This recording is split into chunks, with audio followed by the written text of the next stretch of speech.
Once you win it, and you've got to go all the way to the end. Lando into the final corner, his first win of the championship. Lando across the line to win in China. Because you commit yourself to such a level where there is no compromise. You give everything you have. The strategy paid off. He had one of the best hits I've ever seen on the medium tires. Nick Villetello wins the Monaco Grand Prix. Deep in it was the final chicane. Rudy's trying to go for it on the inside. There's still both wheels of water. Banging wheels. Old School's gone round. Oh my word! And you need more than anything a very clear mind to understand exactly when is the moment to be aggressive, when is the moment to be calculated. He spun. Brendan's Oh, wing image. Oh, Brendan's out. He's out of race. Oh my God, he's out of race. When you are under a lot of pressure, in a critical moment, in a championship or in a particular race, it's the one that can put together the combination between aggressivity and calculating things that will get the best result.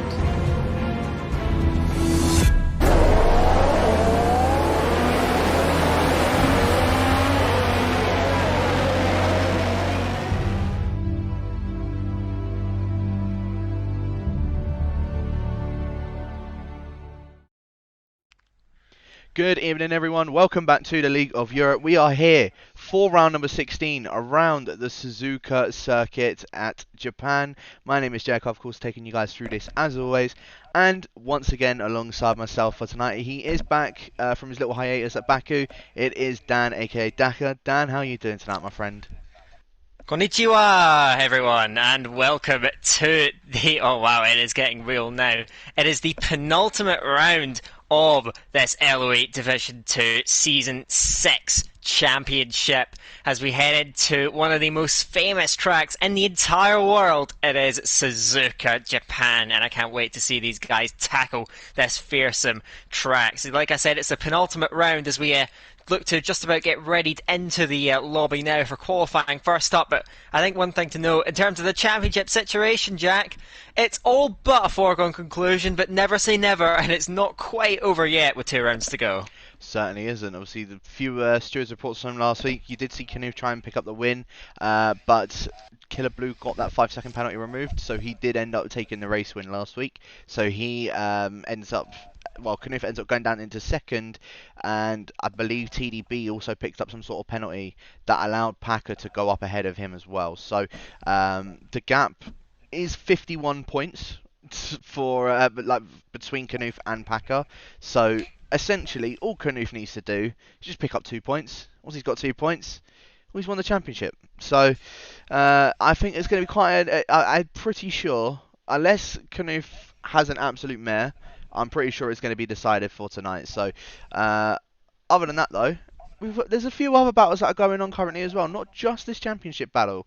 We've, of course, also got the Constructors' battle. We've still got Alfa Romeo with 323 points and Williams with 267. I'm sure that will also be decided by tonight, if it hasn't been already. So, again, I think as long as Knuth and TDB manage to pick up some sort of points, then they should be all good. And then, obviously, we've got Killer Blue in third with 147. He still has the ability to try and catch up to Packer in points. Zadama and Car Mentalist are tied on points for 4th and 5th place. So that's kind of also where a massive battle is going on there. 2 guys that I would say are a lot better, and I hope they don't mind me saying this, are absolute shoddy in qualifying, but they do... I don't know how they do it, but they just do amazing in a race. So... yeah, they're obviously going to be the ones that we'll also need to try and keep our eye out for. And I know that this track actually favours the both of these guys as well.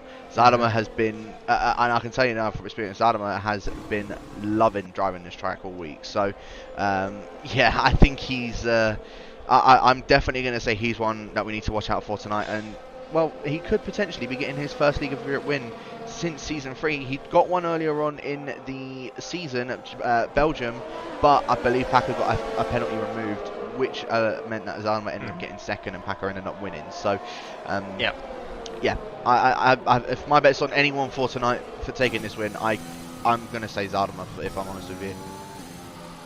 Well, we're going to keep an eye out for that, and yes, tied on points with Car Mentalist in excuse my language here, is what I like to call the Shithousers Championship. Just two guys that, by any means necessary, will somehow pull out a result that their pace doesn't really merit. But like you said, these guys both have pace around this track, so they could be very, very dangerous then. Of course, we do have that championship battle to look out for, but certainly QVR Packer is very up against it here. He knows... if he wants any sort of chance, he has to win this race. Like, anything else is not going to do for him. Knuth only has to score 2 points, and you said, and he hasn't scored less than 3 points in any race the entire season. So I don't expect anything different tonight, but we will see. Pressure can mount in the face of a championship opportunity, but I'm going to hand it back over to you. We'll get the first lap in from still championship contender QVR Packer over the line to kick off the first tour of Suzuka, then over the line to get a flying lap kicked off. Certainly are, and I'm pretty sure Packer is always the first one to put a lap on the board. He wants to try and get everyone to have that pressure from the off in towards turn number 1, down into 4th gear, taking it very nicely through the double turn 1, and I don't know if it just counts as turn 1 and 2, but we'll just count it as turn 1. Now through the S section, you don't want to be touching these curves, because in this game they do seem to chuck you. You could see when Random Border Packer had a little bit of an oversteer moment through the first part of the S, but going up the download curve now, takes it very nicely, keeping it as wide as he possibly can. Of course, you don't want to be trying to ride that curve too much either. Now through the first Degner, and completely cuts the inside of it, so that is the American's run already done for his first lap, but we'll stick on board with him anyway, because it looks like he's still just going to be going for it. Now coming up towards the hairpin, just so you get an idea of what this lap is looking like as well. Taking it very nicely out of that traction for the American. Now coming up towards the spoon curve. Again, this is one, if you touch that inside curve, that can absolutely chuck you. And, well, there you go. That is just absolute proof that if you try and touch that inside curve, you're going around. So, Packer, I don't think we're going to be riding on board with you anymore, buddy, because, yeah, I'm sure you'll probably be trying to set up for another lap coming up soon. Just seeing who else is on laps currently, Dan. I believe one of the Haas boys are on a lap and coming up towards 130R. Yeah, that's TDG Slash on the mediums to kick things off, interestingly enough, so we'll see what he can do. There's several cars on the mediums just to get that first run in, including championship leader TDG Knuth. So we'll see Slash then to set the marker up to the line, opens up the accounts in the 28s. That's pretty good from the Haas. Man, he has shown that 1 lap pace coming back in more recent rounds, so good lap for the Englishman. His teammate Rudy, though, on the softs, but does go quicker on a 28.6. That's a good lap as well. I'd expect Pole to maybe just squeak into the 27s, maybe a low 28, so we'll see how that is going to unfold as we see these lap times flooding in now. Ariel Nolan, I know he's been enjoying the track in the build-up, goes fastest on a 28.5. So at the moment, the lap times continue to flood in at this early point in the session. The McLaren driver, who has shown his 1 lap pace and in very good form at the moment, he's at the top, but still just over 4 minutes in, 7 times on the board. A lot more to come from everyone in this session, Jack. I'll tell you what, comment the list 29.6 on the mediums compared to TTG Slash 28.9 on the mediums. You've got to think, Slash, that was an absolutely impressive lap on those set of medium tyres, and even ahead of quite a few of the guys on the set of softs. Adam was screaming old school, ahead of those guys on a set of the soft tyres. So Slash, I don't think he's going to be disappointed about that lap whatsoever, and I'm sure it's showing. Keller! He can go a lot quicker. Keller, that is coming out of Degner 1. He just got on the curb on the outside, got the car unsettled, and that's out of Degner 2, sorry. He's dumped the car into the wall and out of the session. This is a man who currently sits P3 in the standings with an outside shot of P2, and that is it for his qualifying session. He will start, well, alongside, I'm assuming, NSX TDB, who has a qualifying ban this time around. But Killer Blue, one of the biggest faces in this division without question, so quick all the time. But another incident, and, well, last week's race winner, not off to the start he wanted to tonight. No, he certainly isn't. And just running on board with Taze Leroy, I believe making his debut into the league as well for the final 2 rounds in the Mercedes. Breaking out the 100 metre board for Casio Triangle, now coming up towards the line. Let's have a look and see what Taze Leroy is going to do. Almost goes into the pit wall, but up to the line. That's on quick. The mediums, Wow. 4 thousandths of a second up ahead of TTG Slash. So Leroy putting a bit of a contest to TTG Slash on those set of medium tyres. So good laps from both of the Mercedes and the Haas drivers. Yeah, I think this is where things are going to get very, very interesting, if I'm honest with yourself, Dan. So, yeah, very nice to see. TDB's just done an out lap, but I think, as I said, he's got to come in and retire from the session because of that qualifying ban. And a few more guys just out on out laps at the moment. Hardy, didn't realise, done a 29.341 on a set of them soft tyres.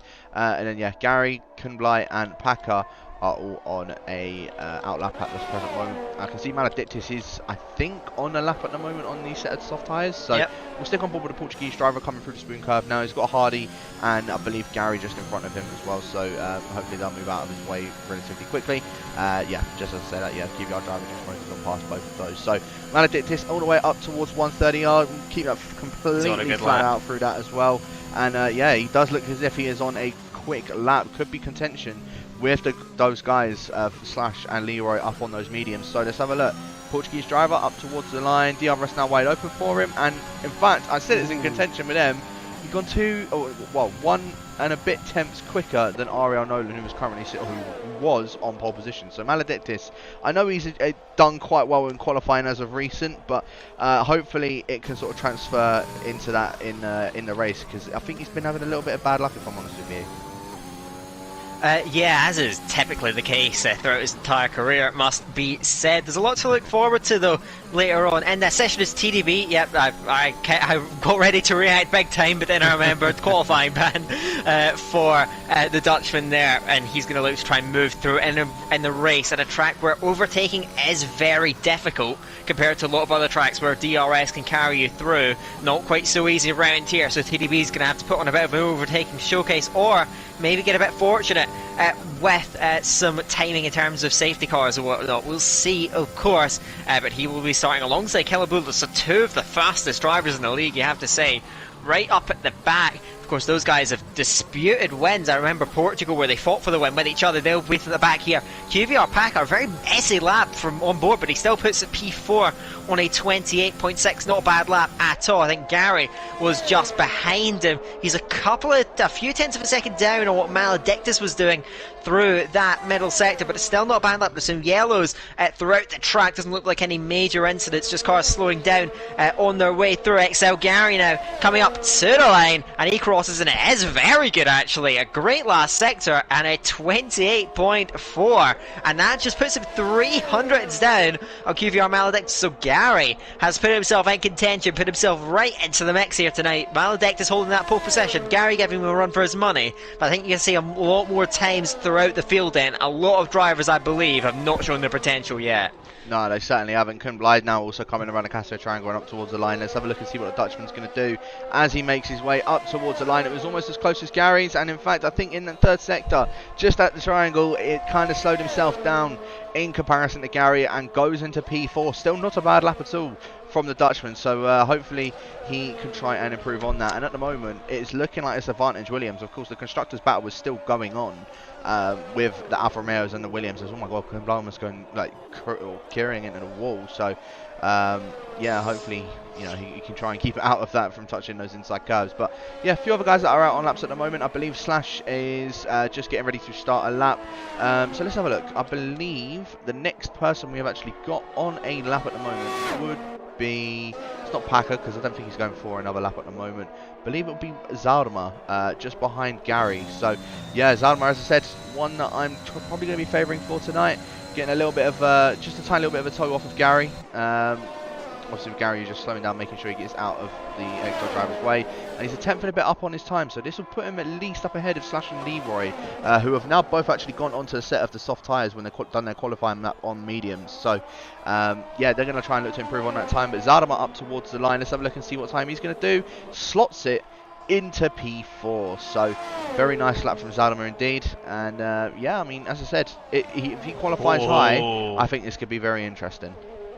Jack. Rudy is flying on his lap, then 3/10 up, or actually half a second up, I should say. He's on it, but he does get a little bit out of shape through the Casio Triangle. Very heavy on the curb on the outside. Is it going to be enough to keep that provisional pole position? The answer is an emphatic yes, and there's more time in the lap as well for Rudy. That is a big statement. A 10.5 clear of the rest of the field, and yeah, that is going to take some beating. A 28.2 is the lap time that has been set down, but still a lot more to give. I think Carmentalist improves to P6 on a 28.6. So Zynoman and Carmentalist right alongside each other on the run, and that's Slash going second right behind his teammates. So it's the Haas drivers that are really showing up here. We saw that lap time from Slash earlier on the mediums, and he's proving he's got the pace on the softs as well. Right up there into position 2 in the session for the moment. But I'm keeping an eye out on the other guy that really impressed on that medium competitors, the debutant Taze Leroy. He did a blistering first sector of a 31.9. The middle sector time, let's see when he comes through over the line. It's an 11.5. He could well be on for pole position here, even if he nails this last chicane. He is on one right now as a Mercedes driver. Onto the brakes, into the Casio Triangle, turns it in third gear, gets a little bit wide, a little bit of oversteer, but keeps it nice and smooth all the way to the line. And the Mercedes driver, Rudy, in provisional pole, not anymore. A 28 flat. That is storming from the Mercedes man, and that is going to take some beating. 6 minutes to go, and a huge lap time from the Mercedes man. And dare I say it, in his first race, is he a bit too quick for this division? Well, we shall see in this race. I suppose that the points are gained in the race, not in the qualifying. So we'll keep our eye out on that one. I'm just riding on board with Maledictus, although I might actually go to Mr. TTG Kanoof, our championship leader. He's making his way through the Casio Triangle now. He's only down in 15th position, but the German is going to be looking to improve on his lap time currently. Is it going to be enough for pole position? It's only P2. 28.188. I say only P2. He's down in 15th originally. So very nice lap from the German, and of course our championship leader and potentially our Division 2 champion for tonight. This is the last one yet to be decided, and of course all he needs is 2 points, and where he is in second at the moment, well, that I can tell you now, that is definitely enough, especially considering he's up ahead of his other championship protagonist of QV Alpaca. Maledictus now just making his way up through the Casio Triangle as well. Just got Hardy just in front of him, but I think Hardy's not going to get too much in the way. So Maledictus, a little bit of a squirm coming out of the triangle, but up towards the line comes the Portuguese driver and goes P3. 100th of a second behind our championship leader. Maledictus really showing up in this qualifying session. Yes, certainly. Putting himself up there in the mix, and I still think there's more time in that last sector to find for him, so he could still challenge then this. I said Taze Leroy might be a bit too quick, but it's not over just yet for that pole position. We shall see.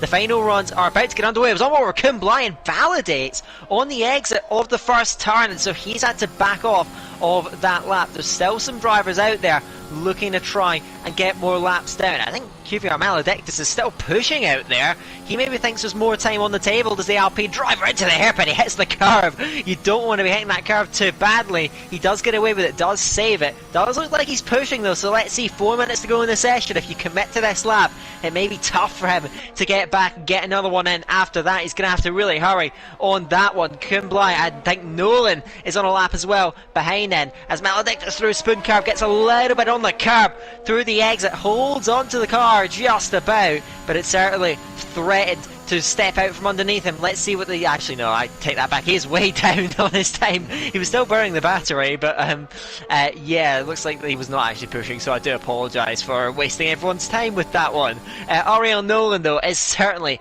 on a push lap behind it, attacking it into Spoon Curve, then using that curve to open up the exit end. Very tight to the inside apex. Good job from Ariel Nolan. He's going to try and get himself in amongst it, but it's going to take at least 3/10 to get himself up amongst the top 5. What's he looking at? Middle sector. Well, there's the 3/10 plus some. Let's see what he can do. He's on a very good lap here as Nolan. This could be challenging some of the top men if he can get this slash chicane right. Hits the curb nicely in his second gear. We don't see that very often, and he does get big oversteer. Maybe the second gear cost him. He still could be up for a good lap to the line. Is the McLaren. He goes sixth, but that mistake at the end going into second gear, I think, just cost him there, the McLaren driver. Good lap, but I think he would have been looking for more, Jack. Yeah, no, he definitely would have been. I probably could have been around where Maledictus and Kanoof are at the moment, so very unfortunate for Nolan, but still good lap nonetheless into P6. So I think I don't think it's going to be too disheartened with that one. I'm sure he probably would have known that he could have been a bit higher, but yeah, as I said, I don't think Nolan's going to complain that he's in P6 at the moment. I think he's just going to look to try and get another good result for this week.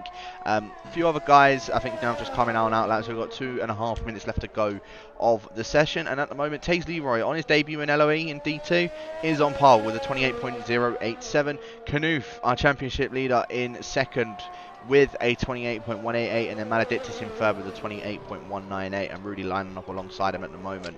The two Hasses, by the way, usually we don't see too much out of them, if I'm honest with you, but as of recent, I feel like Slash has started to just gain a bit more form at the closing stages of this season, and well, he's now in fifth, right behind his teammate. Rudy, I'll tell you now, is definitely not a slouch for being slow or anything like that, so he just has his good tracks and bad tracks. So Rudy, again, I'm quite intrigued to see how he's going to do for this race, because as I said, at the moment in P4, the 28.2, he's definitely not one that we need to sleep on, so we'll keep our eye out on him. And another one that I would say we may also need to keep our eye out on is this man I'm watching right now of Mr. XL Gary, the man in the Aston Martin. He, again, has been finding a bit more form as of recent as well, when he hasn't been chefing, shall we say. So, yeah, Gary just making his way through the S's now. Ariel Nolan has retired from the session. He knows he hasn't got enough time to get back out on track. But the Irishman completely missing the apex of the Dunlop curve. So let's have a look and see if he's actually up on his time. Let's have a look. He's actually 500ths down on his time, so there's still a lot more room for improvement for him, and I'm sure we'll be seeing this in through this second sector. However, he's going to have a lot of traffic as he comes up here though, Dan. Yeah, certainly. You can see these guys all stacking up for their laps. I think he may well just about get away with it, though. You can see the back of the train. I believe that is QVR Kumblai, who is still a ways up the road. These guys all looking to get their hot laps kicked off then. QVR Packer still in the championship fight. A 28.3 is not a bad lap, but he's still some way down on his rival Knuth, so you sense it slipping away from him now. Gary now just down in that first sector. There's yellows throughout the track. He does go slightly up, and he can find that time in that last sector. He might be able to put himself onto the third row of the grid, onto the brakes, into the Casio triangle. Third gear just clips the curb on the inside a little bit tight into the last corner, but he finds a bit more of a groove through the exit now. 8th in the moment. Can he go any higher than that? No, he backs off to the line and comes to a complete halt and will eventually crawl over the line for a 33.5. So certainly not the last corner he was looking for then at the end of that. Now those two Haas guys you mentioned, they are impressing. Let's see what they can do. Slash is just fractionally down on his lap. Rudy is as well by less than a tenth of a second. Can he find that time through the Casio triangle? Slash very aggressive on the entry, but he makes it work and gets a good exit as well. Slash coming up to the line. Has he nailed that well enough? Comes through to the line. He does improve to 4th place. Leapfrogs his teammate, and his teammate cannot leapfrog him back. He actually equals his own best lap time. Now, XL Zonema on a good lap, 0.2 of a second up. Can he find a bit more through the Calcio triangle, through third gear, heavy on the curb on the inside, a bit less through the second part of the triangle. Now to the line is the Red Bull driver, tightest run he can take. He goes up to 2nd, and I think he'll take that then on a 28.2. His teammate Old School finishes 12th on a 28.6. Carmentalist is invalid. He'd set a 28.3, which would have put him up there in P7, but ultimately not quite to be. Is there anyone else out there? Kumblai is fractionally up 0.03 of a second, not having the session he would have really looked for, but he can put himself up into that crucial poor man's pole position, or maybe even higher. Hardy holding that P10 at the moment. Kumblai comes up to the line and does back off, actually, I think right at the death, so he is not going to improve that. Knuth has backed off, so in the head, the debutant Taze Leroy is going to go to the top of it. Knuth unable to get that last run in. Leroy wasn't either, so not much of a change at the top, but the Mercedes man impressing big time then goes to the top of the order then. Knuth, I think, will be pleased with P2, and at the moment getting these 18 points in terms of the net positions at the moment professionally, that's all the Alfa Romeo needs. But Leroy really impressive on a pole position by a margin of a tenth of a second. Yeah, very nicely done to Leroy, as I said, on his debut as well. Knuth, I said, I don't think he's going to be too disappointed that he's in second position. All he needs to do is just get 2 points. So with him being in second place, as I said, I'm sure he might even just try and take it a little bit easier in the race, because all he needs to get is just P11, and at the moment he's sitting in second. So I think as long as Knuth just keeps it nice and clean throughout the race, I think this championship is going to be all wrapped up, not just for the actual like the actual driver championship, but for the constructors as well. So yeah, this is going to be quite an interesting one, if I do say so myself. So let's have a look at the classification for qualifying. I said Taze Leroy out on pole position with Knuth lining up alongside him. Maledictus and Slash are on the second row. Rudy and Zaldama make it an all Dutch third row in 5th and 6th. Packer, the other championship protagonist, in 7th, with Nolan in 8th, Gary in 9th, Hardy rounding out that top 10. Comment list on the poor man's pole position by 1,000ths of a second ahead of Old School, and 3,000ths of a second up ahead of him is then Kumblai. Scream in 14th with Steban in 15th, TDB in 16th, and Killer Blue in 17th. But of course, TDB with the qualifying ban, and Killer Blue going straight into a wall, I believe, on his first lap. And again, I don't think that's where he wants to be, so he may try and make his way up through the field, which, if he is, I'm quite intrigued to see this is how this is going to go. Yeah, Killer Blue and TDB from the back should be something to keep half an eye on throughout the race. There's no doubt about that. Now we head in towards the Grand Prix. We had an overcast qualifying and a pristine race ahead of us. Beautiful blue skies to take us through what could be the championship defining race. We will see as the cars look to line themselves up on the grid. Interesting in terms of strategy. It should just be a soft to medium for most of the guys out there, but if you get damaged, the hards can do most of the race, but it is a bit of a stretch, so we'll see how that is going to unfold as now we just begin to get counted down. Like I said, this could be a championship defining race. We'll see how it will all unfold. Knuth from the front row, he is going to be taking that with everything he has, but it's going to be very interesting to see Taze Leroy. Now, we've seen drivers come into LOE and straight away they're dominating over one lap, but doing it over 27 laps is a much harder task than the Mercedes from the front. Can he hold on to it? Well, as I said, it could be the case that he is just very good in qualifying, and then when it comes to the actual race, not exactly the race merchant, shall I say. Look at the tyres though outside of everyone in the top 10, and interestingly enough, everyone is on the mediums but TDB. So TDB is on a set of the soft tyres. It says here that the one stop is a soft to hard. I believe it's actually a soft to medium. So I'm sure we'll be seeing, obviously, with guys going on a set of mediums. They may even try and go medium to hard if they feel like their tyre wear is not the best. But I think if you nail it with down with your tyre wear, and again, I can tell you now, Zaldama is one of them. So that's why he's also my one that we need to try and keep our eye out on as well. But yeah, guys are like pretty decent on tyre wear, I'm sure can go and do a soft to medium. Obviously, if they're not going on tyre wear and they're just going to try and race it out completely, they can do the soft to hard. So yeah, I think there's going to be a mix of strategies in this one, and I am looking forward to it. Obviously, guys that run the mediums, I'm sure we'll see them do medium to soft. I'll be surprised unless that they get any wing damage that they go for anything completely different. So yeah, Leroy, very nice lap to start off with, and I wonder if we're going to be seeing him potentially take his win in his debut in LOE. Well, that would be a dream start, wouldn't it? I think that would start to boost his profile to try and get a D1 slot into next season. We will see throughout. But yeah, TDB on the soft is an interesting one. He is banking on that start. He knows he needs to get off the line well, and he's going to try and jump as many of those medium runners early. But when you're starting at the back, it's a risky call without a doubt, because if you don't get the great start, you can get bogged down at Suzuka because it's so hard to overtake, and DRS trains can still build up around here. So TDB, if he doesn't get off the line well, he could have a very long evening ahead of him. Yeah, so let's have a look and see how this is all going to go. See how this is all going to go down. Of course, TDB, as I said, starting on the back on a set of the soft tyres. Killer Blue at the very back, of course, on those medium tyres, going to just try and avoid anything that goes on down in towards turn 1. Of course, it's not too much of a long run up towards turn 1, probably one of the shorter ones out of all of the tracks on here. So we'll keep our eye out and see how this is going to go down as everyone's just making their way up towards their grid spots, and we just wait, of course, for the man in P3 in the championship to line up in his grid slot, and we can get these 5 red lights straight underway. Is it going to be Leroy leading in towards turn 1? Is it going to be Knuth going down the inside?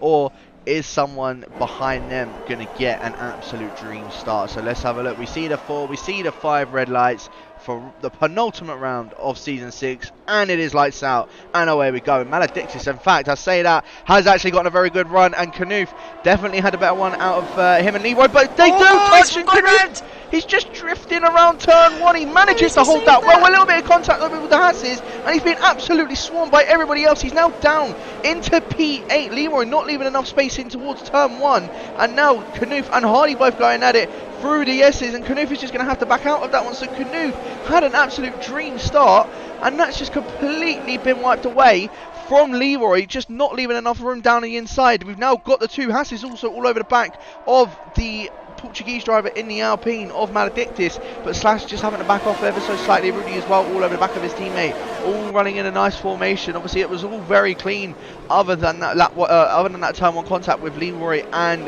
Knuth, and that could have been, well, that could have been something for that championship, but Knuth, very well held indeed, manages to keep it on the track only just, but he's down in 9th position. He's got a bit of work to do if he wants to try and get himself back up and potentially taking a win, or to try and take a win, shall I say, or even just at least get on the podium. I have to say, that was an amazing bit of driving by pretty much the entire field to not make contact with Knuth's car as he came back onto the track. It's great car control by Knuth as well, because I thought he was going round. Leroy not taking it easy on the championship leader. Now he leads away from Maledictus, Slash and Rudy behind him. Rudy didn't get the best run from the chicane, but I think he will still just about be okay. It was a good start from TDB. He's up to 14th, but he can get bogged down now and amongst the medium runners ahead as they all barrel the way down. No DRS, of course, early on here, so they all filter through turn 1 pretty much a line astern at the moment. The whole field's still pretty much intact early on in the race, but Leroy, he does get away well from the start, leads the field at the moment. Maledictus standing with him, and we do have a spinner. That's Stevia going off, and his first race in D2 already being derailed in the Ferrari, so he's out of it, and Killer Blue's held up in that as well. So disaster for the Ferrari, man.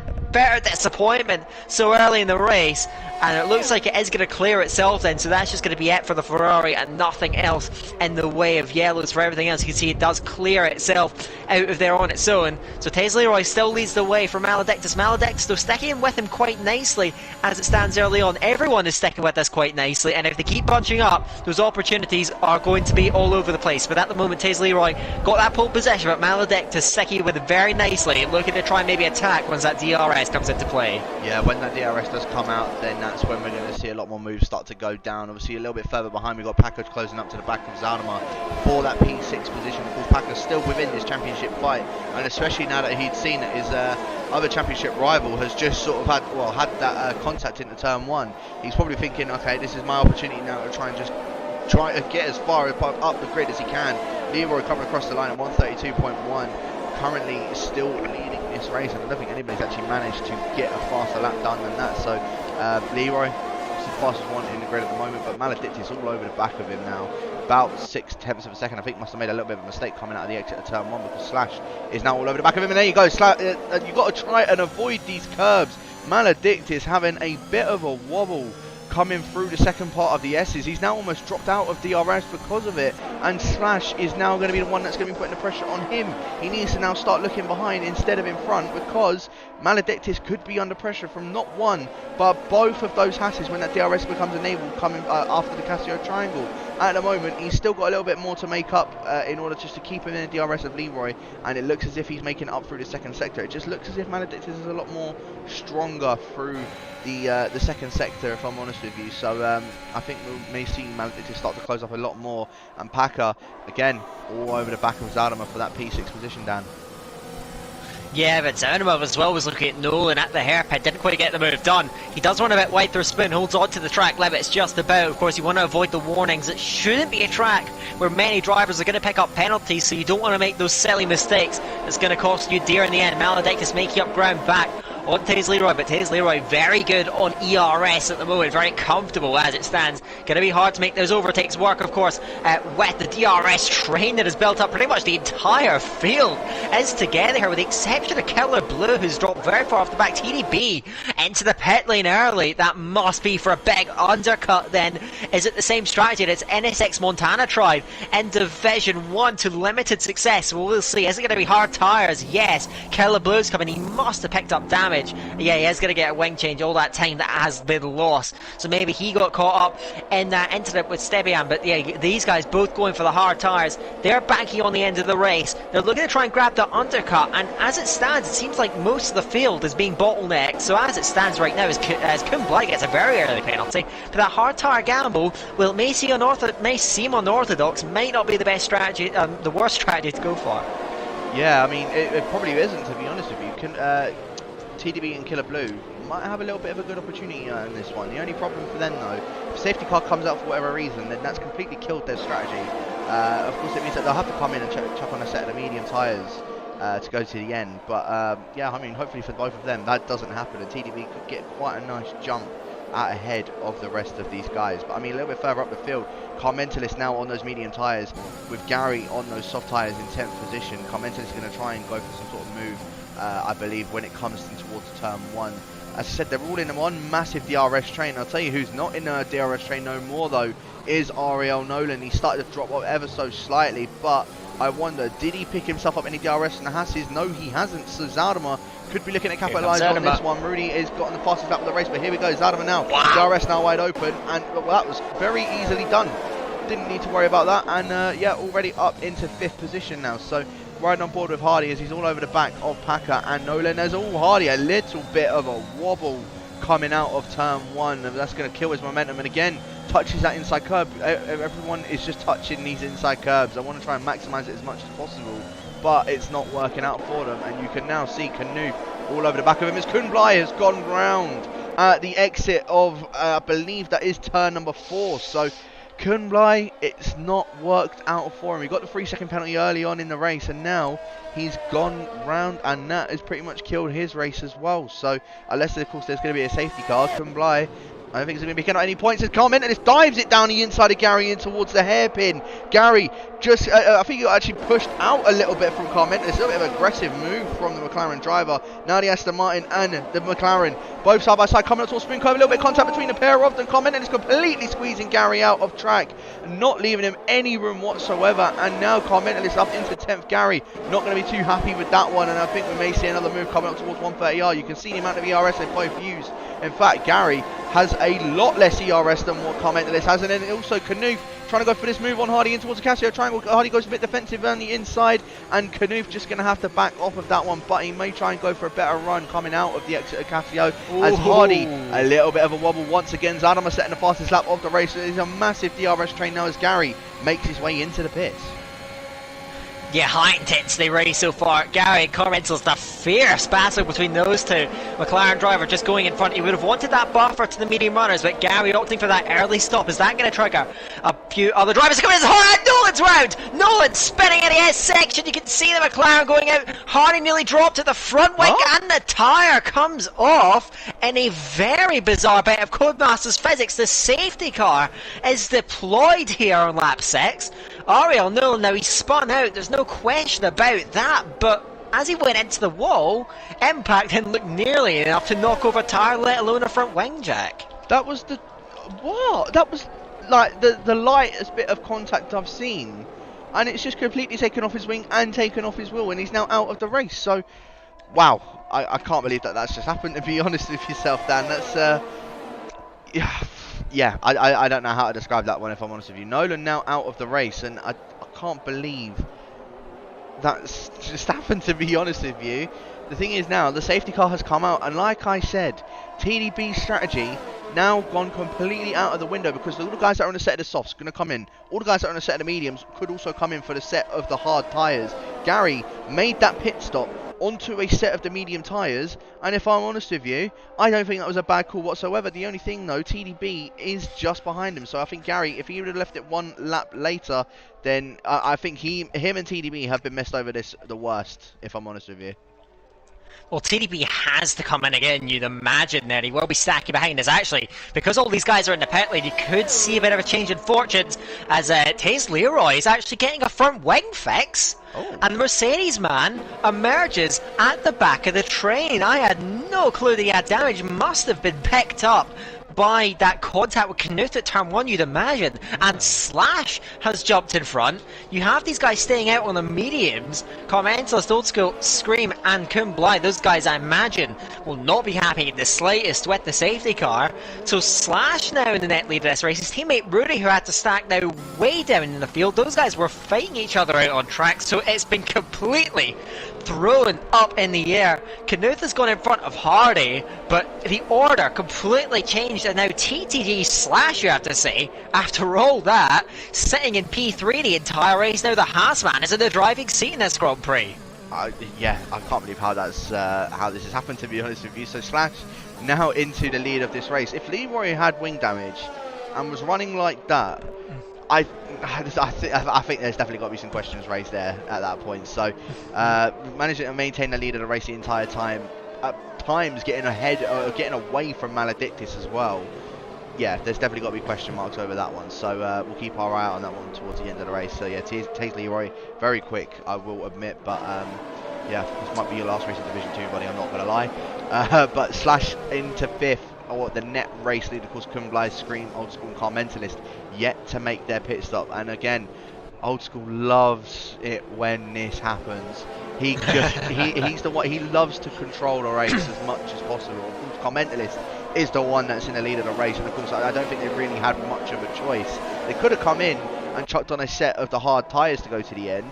At least then they would have jumped the other guys that are on a set of the mediums. But at the same time, they're going to be on a very slow, or much slower strategy compared to when all the rest of the guys will be making their pit stops. So, and especially with all the other guys that have made the pit stop on these laps. So, Slash is our net race leader. Maledictus is our net 2nd place, and Zarama our net 3rd place. And of course, he did. Packer was trying to edge a move on Zarama before all of that went down. And yeah, I will admit as well, Hardy, he's dropped down a couple of positions as well because he was all over the back of Packer. And he's gone down not only behind Leroy, but behind from Leroy having that wing change, but he's gone behind Knuth as well. So really, I know, had to double stack with his teammate. I don't know how Hardy has managed to drop down even further. I wonder if he had a bit of or had to change his wing as well.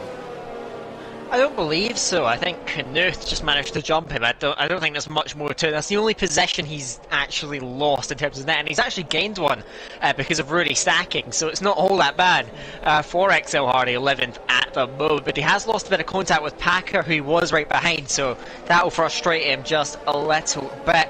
The field is now condensed. We should get back, of course. TDB did go in for the stop, as I suggested. Killer Blue is right back in this now, at the back of the field, albeit, but we'll see how that's going to work out. So it's going to be RL Carmentalist that will control this restart. Old School up behind him. Two guys that often find themselves in these possessions, particularly Old School, who, if you remember the Hungarian race, the amount of restarts he controlled, he sits 2nd at the moment as it stands right now. Scream and Kumblai back them up. So really, because these guys, they're not on horrendously bad tyres compared to the guys behind them, but ultimately they're likely to hold them up. So Slash in that net lead, but he's got to be careful up behind these guys. You don't want to get too optimistic, you don't want to hang back for too long either, because that's the opportunities that Maledictus, Zarama, and all the rest of the drivers will be looking for and try and punish if you make that mistake. If you're too hesitant or you're too aggressive, you will be punished. So Slash, even though he's in the driving seat at the moment, he's still got a very long road ahead of him, Jack. Yeah, I mean, like you say, he's in the driving seat, but he's not in the driving seat, you know, so I think this is where things are going to get a bit interesting in this race. Of course, with that safety car coming out, really help those soft runners, but the medium runners, you know, they're the ones that are now going to be controlling this, and Carmentalist is going to be the one that's taking us through this restart, so we'll keep on board with the McLaren driver, and we'll see if Old School is going to be able to read when he goes. Of course, both of these guys, again, I'll say it again from earlier on in the season, Division 3 championship protagonist with both of them, and Carmentalist has gone, so he has gone. A bit of an oversteer moment though from him, so that means Old School's going to be able to try and maximise on that restart. And even saying that, Slash has definitely maximised on his restart. He's all over the back of Kumbly coming in towards turn 1. He does break a little bit later than the Dutchman, but just has to back out of that one for now. Scream, Old School commenters, you can already see the difference that they are making in comparison to Kumbly, as there's been a spinner at the back. That is Rudy. So Rudy has gone around and already at turn 1. So one has having an absolute dream restart. One has, unfortunately for him, is now at the back of the grid. So Rudy down 6 seconds as Packer and Leroy both going at it through the Dunlop curve, and Leroy going up the inside at the exit of the Dunlop curve. Yeah, nearly. They actually touched on the exit of turn 2. Leroy fights back, gets that position of QVR Packer then. So Mercedes in front of Williams in the full set, trying to get through. He's on the inside of Zenema as Maledictus ran wide. Zenema gets held up. Knuth and Hardy battling away then. Emily Screaming, Old School. They're all going back and forth here. Leroy and Zenema locked together, heading through 200 are then. On the inside is the Red Bull, outside of Spoony will hold on to that place just about. That he's got bogged down. It's now Scream is round. Scream round through a Spoon Carve. He was in contact with Old School, battling away, and now he's been knocked out to the back of the field. So disaster for Scream, disaster for Rudy on this restart. Leroy looking left and right, trying to find a way past Zenema. The Red Bull holding on to the place, but for how much longer? The Mercedes is all over him, and now Zenema fighting outside of Maledictus through the Castile Triangle then. The Alpine is held up and almost round inside him. A great save to hold on to it. Knuth losing it to Hardy then. Further down the order is Chaos here. Tease Leroy attacking again, trying to go alongside of turn 1 then on the Red Bull man, who's not going to give it up easily. He looks to the inside, surely has to back out of that one. Can he launch it into turn 2? He's going to get squeezed tight here, and still on the exit of the round goes the pole setter off the road. It's Tease Leroy. Packer goes through.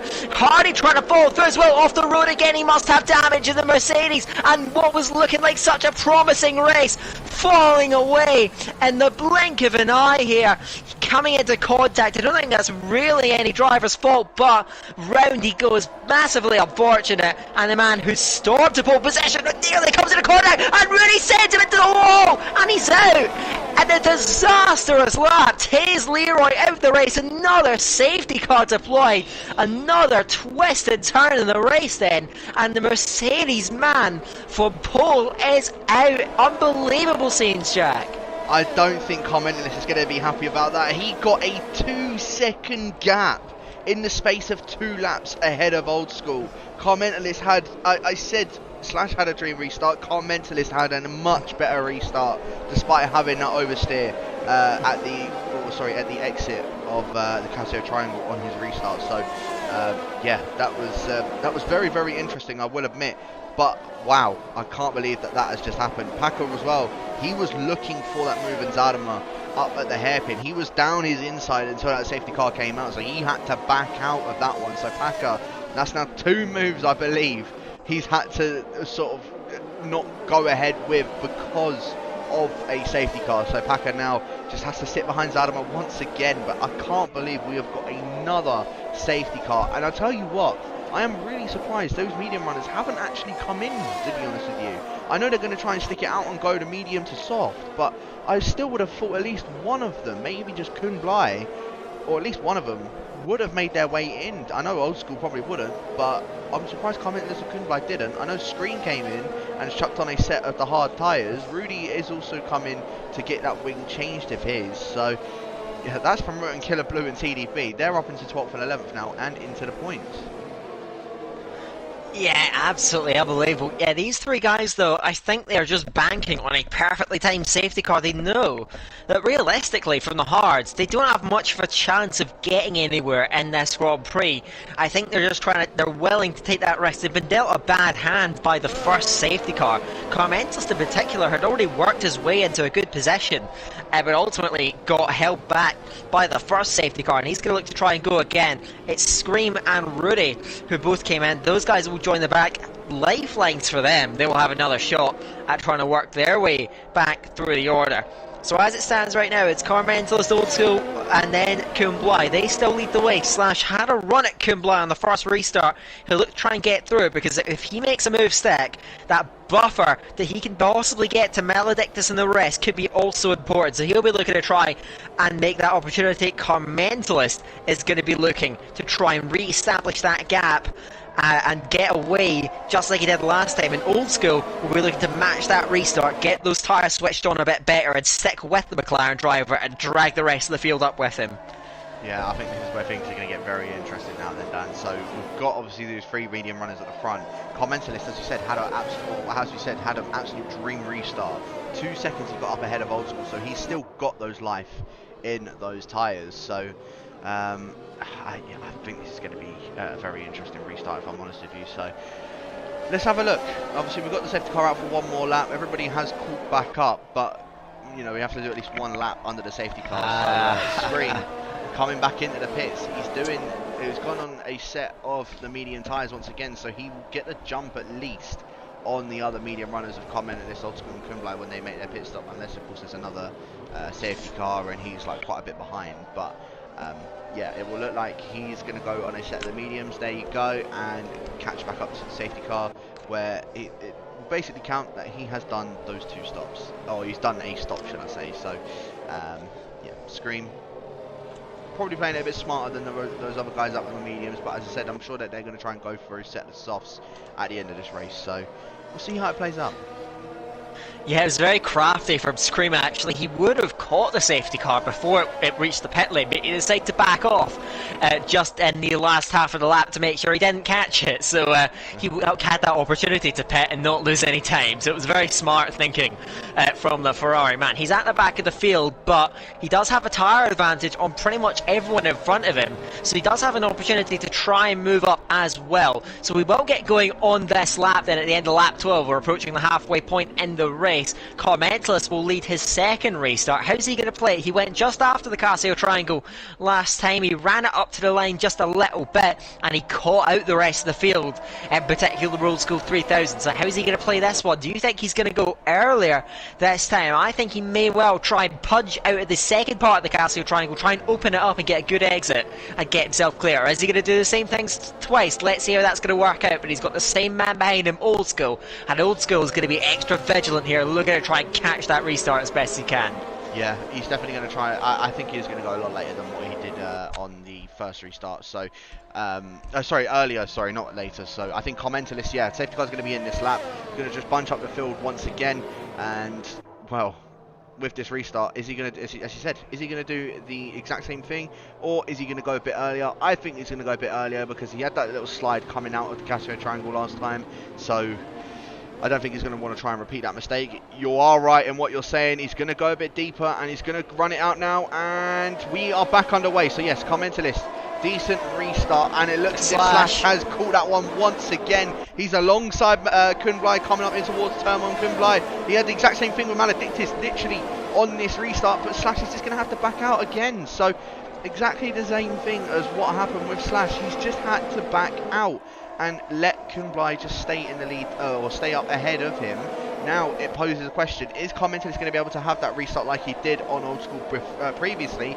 Well, from the looks of it already, he's about 0.8 of a second up ahead of Old School just in the first sector alone. In fact, he's got on a 1 second gap already to Old School just in this first sector alone. So Commentalist, once again, having an absolute dream restart. Old School's going to need to try and fire back, but at the moment it doesn't seem to look like he has any sort of answer. So Slash is the one that's still attacking Kublai now for this P3. You can just see he got a little bit better traction coming out of the hairpin, just probably because of the younger tyres in comparison to the Dutchman. But Slash, I think, just actually backed out a little bit further because he seemed to drop back just on that run down towards the spoon curve as Canoof all over the back of XL Hardy as well, our championship leader. Still manage if it finishes this way it is now, Canoof will be our champion. So yeah, the German, as I said, I think he's just playing it a bit cautiously after that turn 1 incident with Leroy. Yeah, he's just going to be playing this a lot more cautiously. Yeah, certainly. Old School still trying to stay within that DRS range. Commentalist so good at getting those tyres fired up early. Didn't even get a great restart, but now Slash gets up and alongside Kublai again. Can he keep it alongside down the straight? He's able to keep just half alongside Kublai, and again he backs off. So he's playing this very safe here. He knows he has the net lead, but he can't be too careful because he does have QVR Maledictus snapping at his heels in Hungary. Of course, he just missed out on the win in Mexico just a couple of rounds ago. He's going to try and make amends and chasing that race win yet again. Commentalist though completely really broken Old School. Now, Old School makes a bit of a mistake as well through Dunlop Curve, and that's going to extend that gap even further. Carmental is so good in that first sector, so good at getting the tyres switched on, and he pulls clear, and the rest of them just have to follow. Kublai holding back Slash. Slash gets a good run out of Degner too. Is he going to go for it into the hairpin this time? He looks inside, goes inside, late on the brakes, and the space has to be left by the Williams. Can Slash get alongside it ahead? They bump wheels a little bit, but it's a great exit from Slash through turn to door, wheel to wheel, now up towards spin curve then. Slash over on the inside leg, he's going to get pinched here I think. Can he go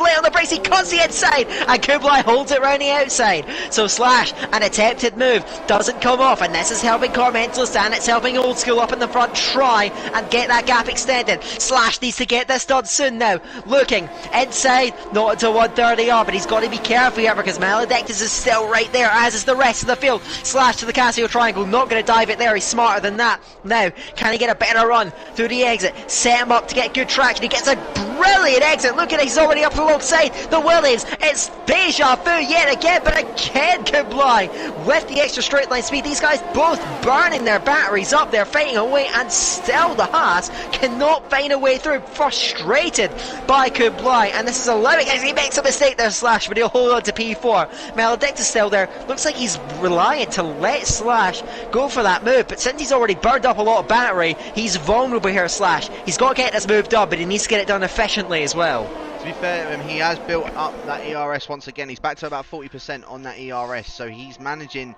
to just... I think he's using it at the correct times, if I do say so. As Kublai also managing to build his ERS back up. He was just trying to keep with the back of Old School.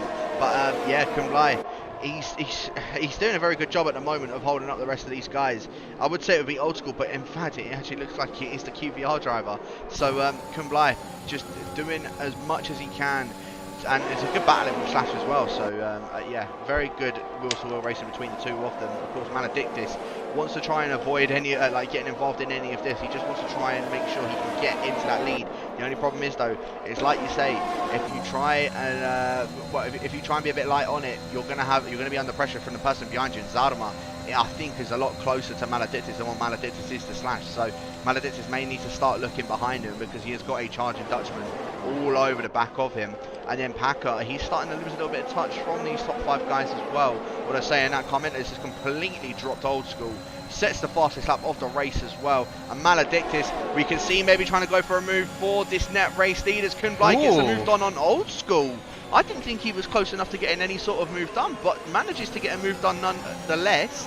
And Maledictus didn't manage to get a move done on Slash in the end. So the Portuguese driver still remaining in the net P2, but we've still got another 12 more laps to go, so anything can still happen. Maledictus though, look at how close he is to the back of TTG Slash. We could be seeing the Portuguese drivers first. Oh, Hardy! It's Gary and Hardy. Both the XL drivers have, I think, gone straight into each other at the exit of the Dunlop curve, and they're now both out. We have 12 drivers remaining and a third safety car. And this is the break that those 3 medium runners were looking for here. They will drop to the back with a pit stop, but they'll have fresh softs underneath them. It's now late enough that they can do that strategy. So it has worked out in their favour, persevering and staying out. So they'll have those softs. So Slash, you'd imagine, will get that clear out. I can't see those 3 staying out another lap. Carmentalist did a really good job of building up that lead. Now he's going to have to give it up though, and you have to expect a pit stop there. But now just 12 cars left in the race around this very technical circuit. It has caught 5 drivers out then. Gary and Hardy both going off then. I want to say that Hardy went off himself and Gary got collected. I didn't actually see the incident play out, so I can't say that for sure, but as predicted, all of those guys at the front are going to come in. I wonder if any of the guys near the back of the medium train, and yes, it's going to be Rudy, Killer and Scream going in, so 6 cars into the pit lane. That means that NSX TDB from the back has gone up to 6th without really doing much in the race.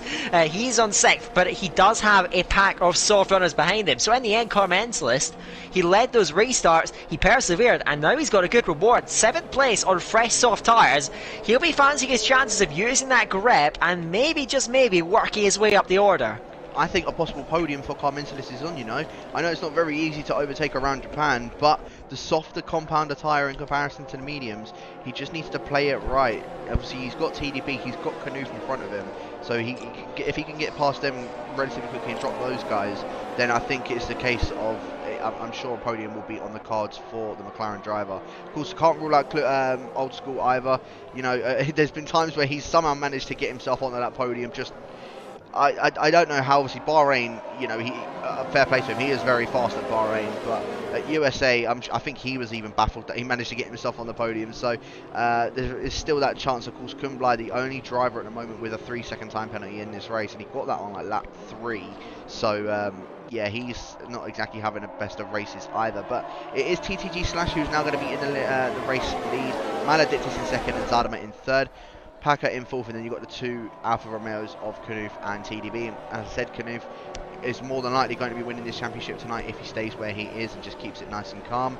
I wonder if Knuth will actually let TDB through at this restart and then just keep Commentless behind for as long as he possibly can, just to allow TDB just to try and, you know, make some attacking moves on the guys up in front. I don't know, I guess we shall see. But yeah, TTG Slash, I think this might be the first time he's actually leading this season. I'm not sure. He has had some races where he's ran in good positions, but ultimately nothing too crazy in terms of point scoring from TDG Slash. The field is budged up, but we do need to get a couple of laps behind the safety car first. So we will go round again. I do wonder if anyone is going to head for that pit lane. No, certainly not. So the medium runners all prioritising that track position now over the tyres, and well, you have to say you can't blame them. So the Alfa Romeos at the back could play a very big role as to who's going to finish on the podium in this race. Or maybe they'll have their own attacking wants now. Knuth doesn't need this, and in fact, realistically, he just needs to make the checkered flag, and he's near enough won this championship now. That's all he needs to do, and I suppose even if he doesn't finish on the podium, we'll get him in after the race. But looking ahead, Slash will lead this. He's going to be wary about those soft runners behind, but at the moment he just needs to focus on keeping the important men, Maledictus, Zernema, Packer, Knuth, TDB behind, keep those guys at bay. But those Alfa Romeos, as I said, they're going to be preoccupied then. Car Mentalist will look to try and go on a charge. He showed such good race pace. He's not really had a chance to prove it because he didn't get the best qualifying, but now he's sat here in 7th position, right up behind. But you know TDB up ahead of him. I don't expect him to let him through easily. No, he definitely won't. It's going to be very close, I will admit. It's Slash has definitely got his work cut out for him, and he's definitely going to need to try and, well, keep Maledictus and Zadama at bay. I mean, Maledictus I thought was going to go for a move on Slash. He got helped with the obviously with DRS, so he could be under quite an immense amount of pressure once the DRS does get enabled again on lap number 21. So this will be a bit of an interesting restart. I wonder if Slash is going to do something similar to what Car Mentalist did at the restart, though. As I said, there's only 12 drivers left in this race, so everyone will be picking up points as long as they do finish. And yeah, it's still all to play for, because this race is definitely not over. From how many turns this has taken already, this race is definitely not over.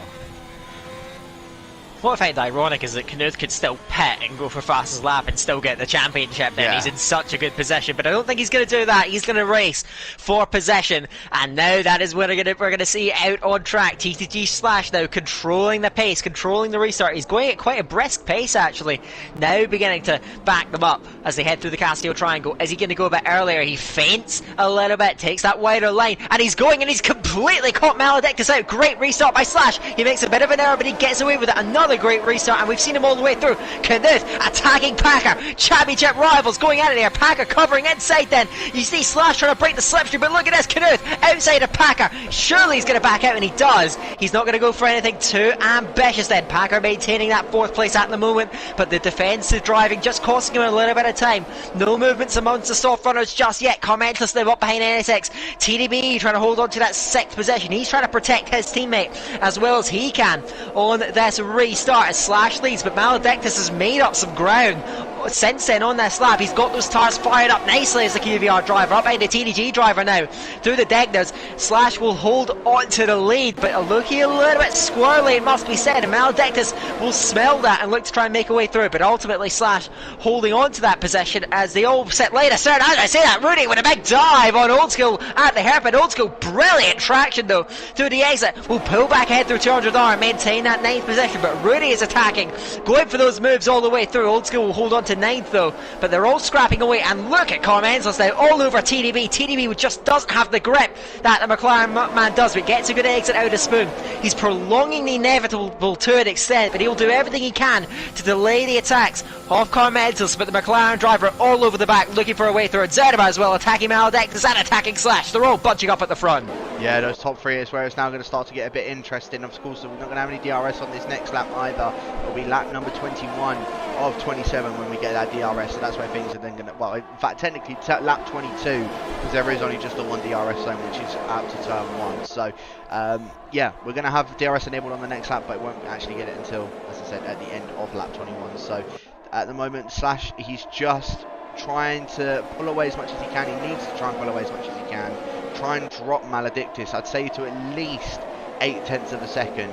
And if he can, then at least, at the very least, he'll be able to hold on up ahead of the Portuguese driver, because he is looking very racy at the moment. Same with Zadama all over the back of him. As I said, Zadama, he's trying to chase down his first win since Season 3. And same with Maledictus. Maledictus hasn't won in a very, very long time either, if I'm not mistaken. Yeah, he's gotten 2 second places already this season. The same with Zadama. He's had 1 second place and 2 third places. So they're both trying to chase down their first race win of this season. Whereas Slash, I think this will also be, since I believe it was last season as well, this will be his first race win for this season as well. So all these guys looking for their first race win. Because then you've got the 2 championship protagonists all over the back of them, just trying to keep with them. And then you've got TDB trying to hold off the attack of Carmentalist. And Carmentalist, he, as I said, I'm saying that those top 3 are looking racy. Carmentalist, you can see he wants to go for a move, and we might even see one coming towards Casio Triangle. He looks to go to the inside. TDB would have given him just about enough room, but he's going to try and go for the better exit out of the final corner, and it doesn't look as if he's managed to do that. Slash picking up the fastest lap of the race so far with 31.203. Carmentalist now is going to have the DRS. He's not going to have DRS actually, but he's going to go down the inside of TDB in towards turn 1. TDB, is he going to try and find that one too early? He does stick to the outside, but does not manage to keep that position. Carmentalist now puts a car between himself and Kunblai on those soft tyres, and TDB just can't seem to have that grip on those medium tyres now, and he's now going to be completely swamped by all of the other soft runners. TDB, unfortunately for him, I think, well, by staying out and not coming in with the rest of the other medium runners at the back, he's now going to be suffering from a lot of these guys. The only thing that's a saving grace, he's got that Kunblai has that penalty behind him, so he knows he'll at least jump one person if he can just sort of stay within those 3 seconds of his fellow Dutchman. Yes, certainly, but Carmentalist through the P6 and now looking to try and chase down Knuth. They're still bunched up a little bit. Zadama has just dropped back a little bit, but he's still within that DRS range critically. Maledictus, though, is really pushing. He's got a bit more battery than Slash as well. He's looking to try and grab this race victory, but Slash is going to fight for every millimetre of the road. We should have a cracking battle between these two up at the front, and of course, drivers behind all the way through to pick up the pieces here in the closing stages of this race. Just 6 laps to go as they come over the line, but Maledictus hounding Slash. Slash just needs to get good exits off of the Casio Triangle. It's a decent run, but so does Maledictus, and he will have DRS, and now he's burning that ERS. So is Slash, though he covers right up to the pit wall. He is not leaving that gap, but here comes the Alpine. Goes outside the top 1 for the lead. Maledictus, can he get it done? Slash, blade on the brakes. Brilliant defense, will hold on to the lead, but only just. Maledictus swarming all over it, but the Haas driver, he had to really fight for that one. Maledictus had a great run around the outside. Slash was pressed, he was pushed, but in the end he just holds on to the lead. But that's the first attack from Maledictus, and still Zadama, Packer, Knuth and Carmentalist all lining up behind him. Then the Haas driver far from out of the woods, but a great defence of his race lead.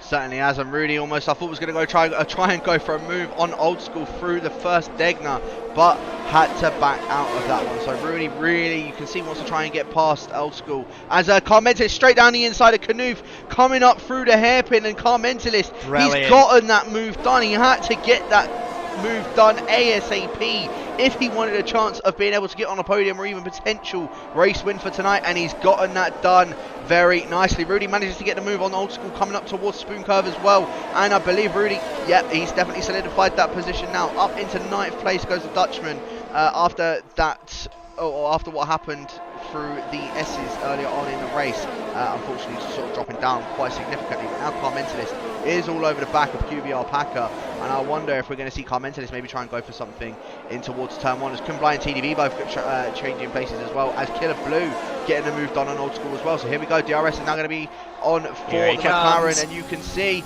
in fact, we'll go to the race lead because Maledictus goes down the inside of Slash for this race lead and gets that move done eventually. Portuguese driver now goes into the lead of this race, and he can smell that first race victory for this season. So Maledictus, very nicely done on the DRS, gets that move done. Slash is now going to have to try and chase him down, but you can already see how much of a gap Maledictus has built up just in the S section alone. So Slash just looking a little bit worse for wear on the through the S's, and you can see how much ERS he's burnt up already. He's only got 20% left, and he's using it and coming up towards the hairpins. So Slash, you can see he's really struggling already, and you can see Packer all over the back of Zadama. You can see the American really wants to try and get a move done, as well as Commentalist. This race is definitely on, Dan. Certainly, this is Zadama tracked by Packer. Packer under pressure from Commentalist all the way through here. The battle for the podium heating up. Maledictus has established himself at the front, trying to break away. Slash, though, if he stays in that DRS, he still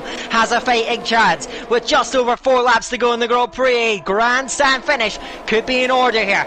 Zadama looked like he was dropping back. He's threatened to drop back several times in this race, but still perseveres, and he's still in the leading fight here. Pressured, though, by Packer. Pressured by Commentalist, who still looks for a way through. Packer, not the best exit from the Casio Triangle, and Commentalist will be fancying his chances then with the run, but I think Packer will be able to stave off the attack. Slash now coming back to Maledictus. He's right behind him. He's burned all that battery off, though. He's worked so hard to get back to the rear wing of the Alpine, but now he's low on battery. He's going to have to save it up if he wants that opportunity to overtake Zadama, who's looking very good on battery. We'll be looking to try and find a way through, but he makes a mistake through the S's, holds on to it. They're all taking different lines. The whole field is still in this lead fight as Commentalist gets alongside Packer towards Degna 1, and Packer is going to have to back out with that opportunistic move, and through into 4th place goes the McLaren. Commentalist is not out of this. He makes a mistake through Degna 2, but holds on to it. Now he's up behind Zadama, looking for a way through on his rival in the standings. Maledictus from Slash from Zadama. Zadama struggling through that hairpin. Commentalist all over him. He's not out of the race win either. The McLaren driver still has a chance at this. The top 3 are going to have to do everything in their power to hold him back. Yeah, they certainly are. And a little bit further down the field as well, going through that Casio Triangle on the last lap, Rudy and Killer Blue both going at it toe to toe, and Rudy almost getting an absolute beautiful move done, but unfortunately for him got a little bit of oversteer at the exit of it. But now, yeah, Commentalist, very nicely done coming up towards Degna 1, gets that move done, and now he's pressuring Zadama. I think this is the battle for the race lead. It's the battle for the 4th place in the championship as well between these two, and of course it's going to be between Zadama and Commentalist. Commentalist already picking up a win earlier on this season at Imola, his first win for a very long time, and Zadama still looking to chase his one down. Of course, he's still got Slash and Maledictus in front of him to help with the DRS, but he needs to try and get in front of them and at least try and numb down of Commentalist trying to maybe go for some sort of move on him, because Commentalist is going to be a lot quicker through the corners than what Zadama is. Just in the straight lines where it's a little bit it's going to be a bit more interesting. But yeah, Zadama all over the back of Slash. I think Slash has had to back off slightly. I don't know if he may have made some sort of mistake, because Zadama now all over the back of Slash. So I wonder, are we going to be seeing any sort of move coming towards the hairpin? Slash going a little bit deep in towards Degna 2, and Zadama, I don't think he's going to be close enough to getting anything in the hairpin, so just going to have to buy his time once again. We've got 3 more laps left to go with this race, and at the moment Maledictus is looking on for his first race win, and that gap has built up to 0.8 of a second. He's looking in control here, and I think for Carmentelis' sake, I think the soft tyres are just beginning to slip past their best, so the top three can be very safe. There's further back, Killer Blue's round. Killer Blue was their contact down there at Spoon. He was in combat with somebody, and the Mercedes man who's had such a frustrating evening round, as Zonema to the inside of 130R, snatches second and slashes off the road. Slash way through 130R, and the Red Bull is through in a second possession. Carmentelis into the back of the Haas. He just holds on to the car, and it's chaos now kicking off Killer Blue. Had to go around. Slash is all over the road here. He's got no battery left, and Carmentelis now lighting him up, going outside. I think there's damage to the Haas man after that tough move from Zonema, and round the outside goes Carmentelis, and Slash is round, and Packer is into him, and round goes the Williams. Through goes Kublai to P4. Knuth has been caught up then. Rudy round Knuth. It is chaos here as the Haas went around and the Williams went round as well. Back to 10th position goes Packer, and the whole field now has been rearranged. Slash with damage. TDB trying to get alongside into the deck. They can't quite get it done now. Rudy's coming into this. It's all over the road here, as up at the front, Maledictus still leads. Zonema from Carmentelis. These three look to be clear now in the podium places, but the battle now, Maledictus from Zonema. We've got full course yellows. Slash dropping back through the complex, and Packer is going off a disastrous end. So Knuth, you'd imagine, will come up with the title now in a dramatic end to the race. Maledictus leads. Zonema coming through in second place, makes a mistake through Spoon Curve. Maledictus has a bit of time in hand. Can he hold on to it though? Zonema through everything, and a one lap duel between Maledictus, Zonema, Carmentelis. Which of these three will come out on top? It's going to be Maledictus over the line one last lap after a career frustration. Jack, can he hold on for his first ever victory? This is looking like it could be the Portuguese driver. He's only got one more lap left to do this, and he's using all of that battery as much as he can, and so is Zonema. He's got the DRS on the Portuguese driver. I don't think he's going to be close enough to get any sort of move done as well, Dan. In fact, just to be sure, he goes defensive on the inside, and I thought he was going to go straight into the back of him, but Maledictus, very nicely done, and same with Zonema, not going into the back of him. Carmentelis setting the fastest lap of the race, and you can see he is still trying to charge down the rest of these guys, and unfortunately for Carmentelis, I think those soft tyres are now starting to degrade a bit more, because he can't seem to, I don't think he has the pace as what he had on the last few laps. So Carmentelis, I think he's used a lot more on those soft tyres now. With all of the battling that's been going on, I think he's just going to have to settle for a third place. He goes wide at the exit of Degnan 1. So yeah, Carmentelis, I think the best he's going to get is for third. It's now down to Zonema versus Maledictus of who's going to get the better run, and Zonema, you can see he is wanting it. He is pushing to the absolute limit, and Maledictus also doing the same. I think it's going to come up towards the Casio Triangle. Whoever's also got the more ERS, and you can see Maledictus, he's quite low on battery compared to Zonema, who's still got about 30% left to play with. Carmentelis though, as I said, I thought it was between those two. He is still in it. He's just got a bit of a better run out of the Spoon Curve, but it's now the run up towards 130R and the Casio Triangle. Here he comes. Maledictus, is he going to be able to hold on to this race lead? Is it going to be changing at the exit of the Casio Triangle? Zonema's going to go to the outside of Maledictus. Maledictus is going to completely cut that one off, and Maledictus will come home to take his first race victory in the League of Europe. Zonema will take second, and Carmentelis will take third.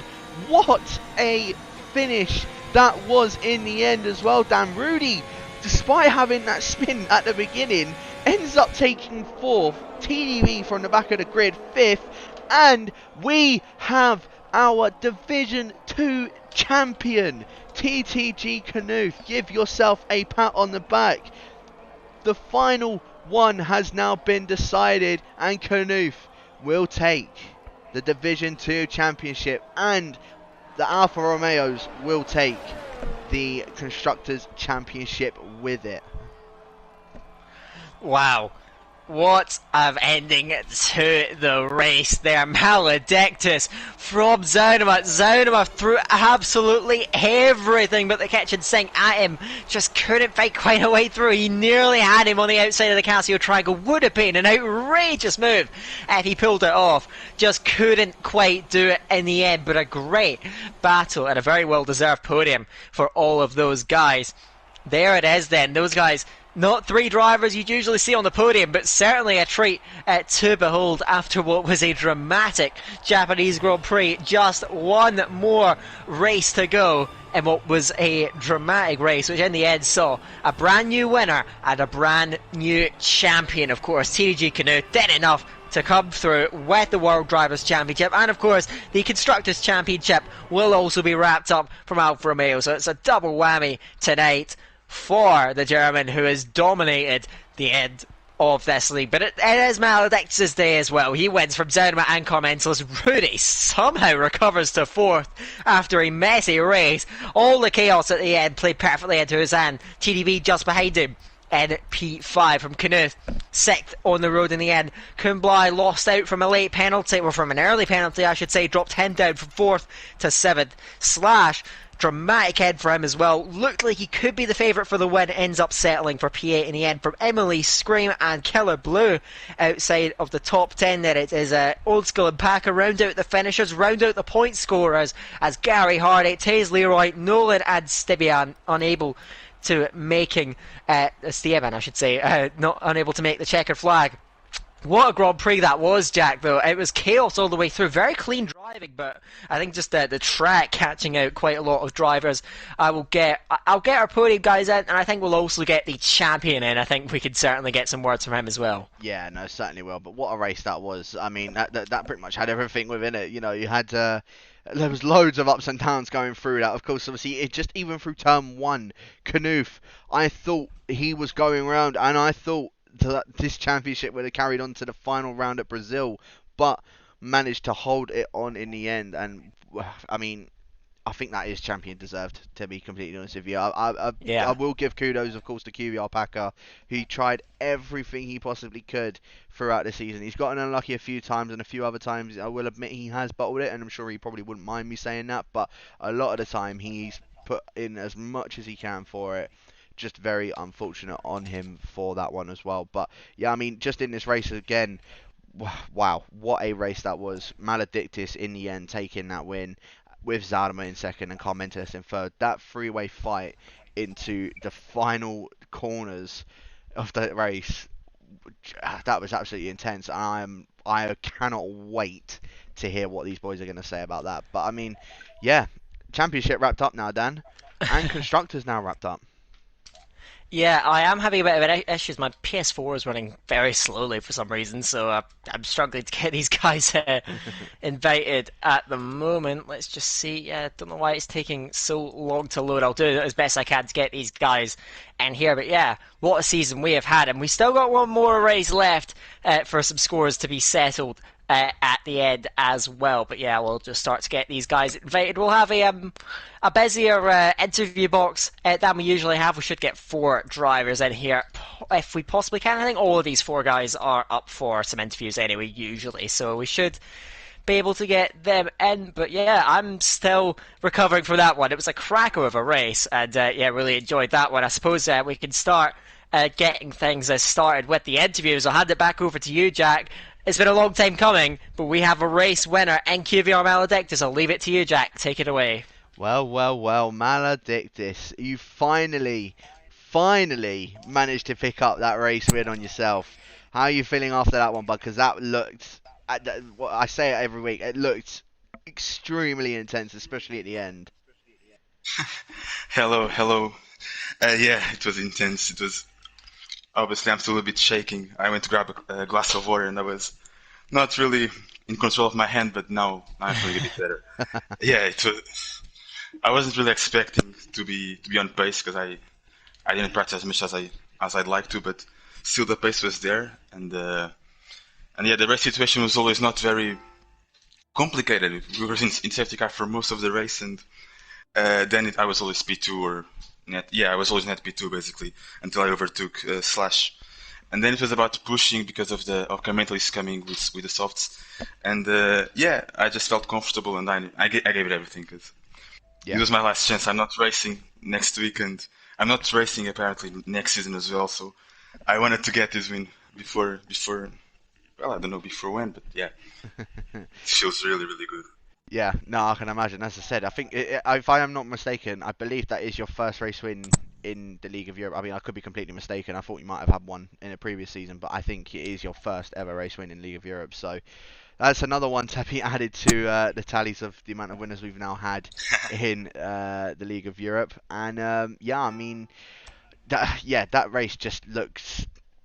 Especially towards the end, I can't describe it because it was chaotic, but it was such a good race. That battle with you and Slash, of course, at that restart, of course, with with just you and Slash, that looked like that could have also gotten quite intense as well. How did you manage to sort of cope with just being able to get past him? Because it looked as if at times there were points where he would be quicker than you, and then it would be sort of the other way around, that you'd be quicker than him, and then it just sort of went one way or the other a lot of the time. Yeah, my struggle was in the last chicane, but and even when I overtook, it wasn't that good, but it was just a bit better, and I used everything with the battery, and it was just enough, because I think he had a bit higher wins than me, so either way it wouldn't be possible, I think. But yeah, in the end it was possible. Of course. I just had a little bit of extra confidence in the last chicane was all it took, and yeah.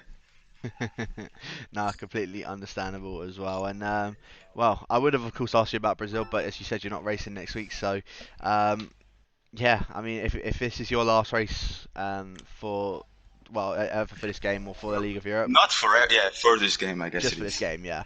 Obviously, thank you very much for starting off with. For of course being. I'd just like to say one more thing. Go on. Muchas gracias, afición. Este para vosotros. Oops. Oh, okay. I didn't. Sorry. I didn't actually. I had the feeling I knew what was coming anyway. I had the feeling I knew what was coming.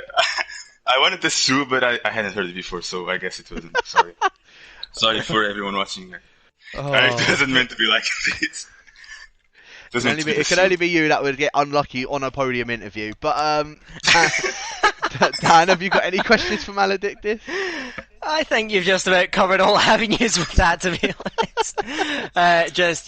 Massive congratulations, man. I guess I'll just ask you, how were the nerves throughout just the entire race, and what were your emotions all the way through from what looked like a potential podium to all of a sudden a potential win? I was always up there, so I always felt like, I could win this race, but didn't actually believe until I was P1 with a few laps to go. That's when I thought, okay, now it's about time I win a race, and I did in the end. But that was really the only part where the nerves started kicking in, and I felt that I had everything in my hand. Of course. Well, congratulations, man. Great drive out here today, and I suppose I'll hand it back over to you, Jack, yet again. I think we're going to hear from our second place finisher. So close to win, but another great drive and another podium. It's XL Cinema. Take it away, Jack. Oh, Dan, you must be getting absolutely tired of this happening. It's your second place. Sorry, your second place this season. Fourth time on the podium. You've got to be thinking that this was. I'm not gonna lie. I feel like this is your opportunity for that race win, but it was so close in the end. But there's so many battles that were going on. How was that race for you? To make that even worse, that's the third time I am second in Japan in LOE as well. So it's not gone well for you then.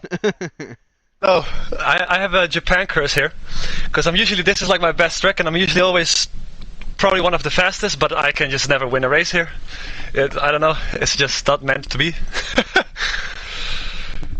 Fair enough, man. Fair enough. But I mean, as I said, I'll go to those closing laps in the end. Obviously, you had car mentalist all over the back of you at one point, and you just managed to hold on with that. One more lap. Do you think you probably would have dropped down from second to third, or how was your tyre wear going through that? Because I know you're usually quite lenient on your tyres. I mean, if there was one more lap, I could have won, but I could have also gotten third. That's just a gamble throughout. I could have a really bad lap and become third, and then I could have a really good lap and win it. That extra lap can be anything, basically. But I also want to congratulate Knuth on his title and Mala for his win. This might be his first win, or no? I think it is, yeah. I'm pretty sure it is his first win, so yeah. Yeah, so congrats to him and to Knuth, obviously, for the title. And obviously, one more question from myself: is Brazil next week the final race of the season? Again, I know this is not one that you normally favours yourself, but are you hoping that an absolute catastrophe is going to happen next week and try and maybe get on the top step? That would be a really lucky win if that happens.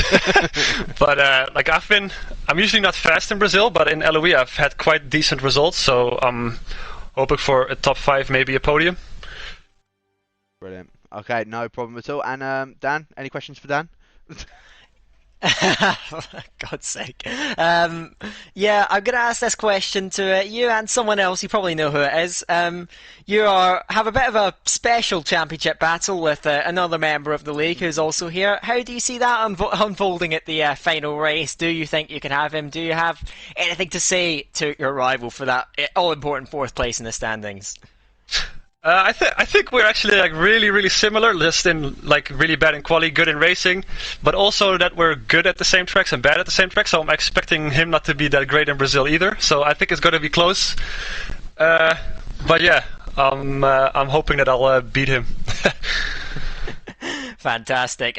Congratulations today, man. Good luck for the final race as well. And I guess we'll hand the mic back to you, Jack, for our 3rd place finisher, Mr. Ariel Carmentalist. I'll hand it back over. Well, Aiden back on the podium once again, the 3rd time this season.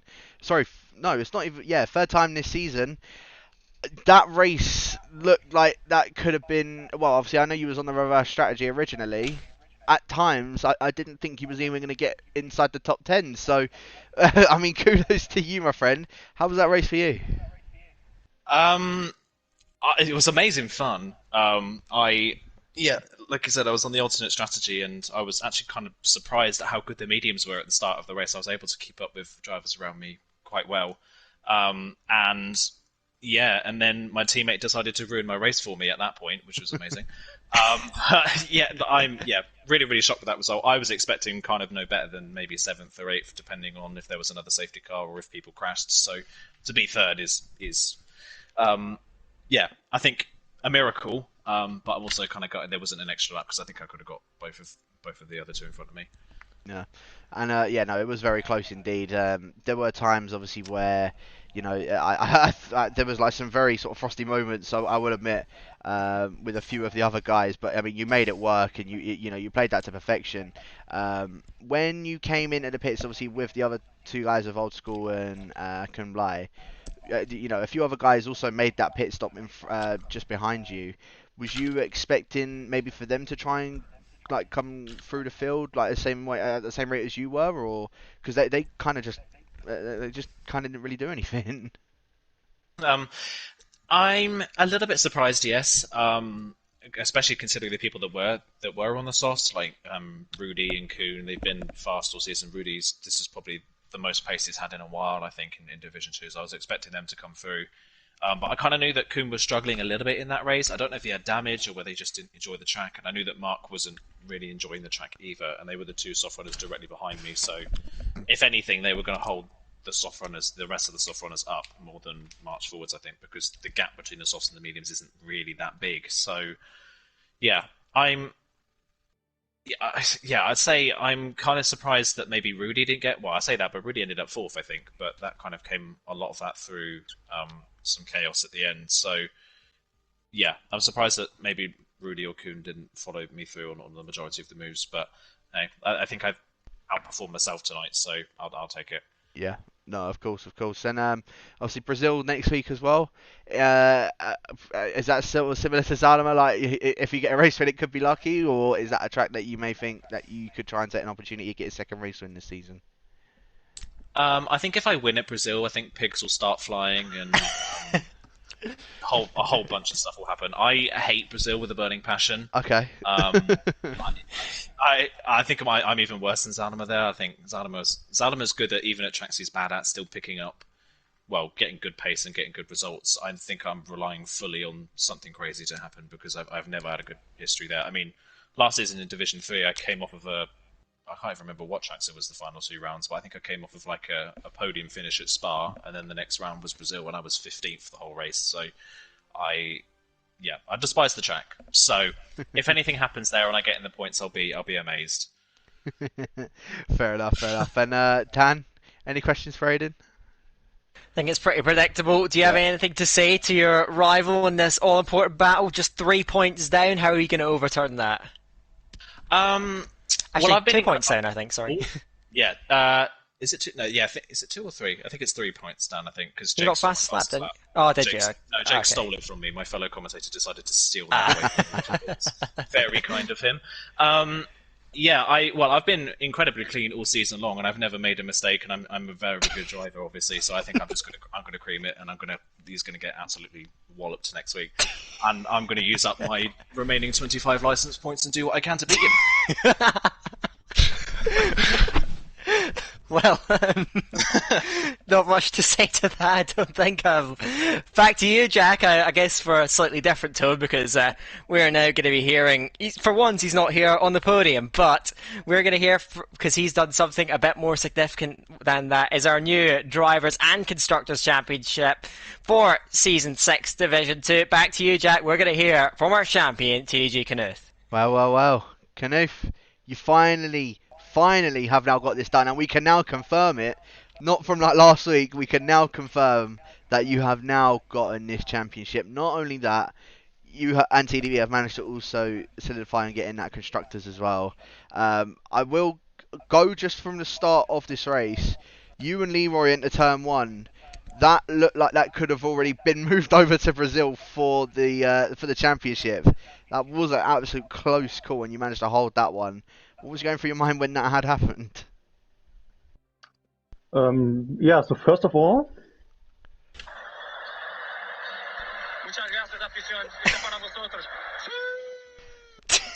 okay, now that we got that over the way, yeah, it was really interesting. Like I went into the race with the mindset that I just want to survive, and that lasted like not even a corner, so that was great. And I was just praying that I didn't, or like that I wouldn't like slide into anything or anyone, because I pretty much had no control over the car at that point.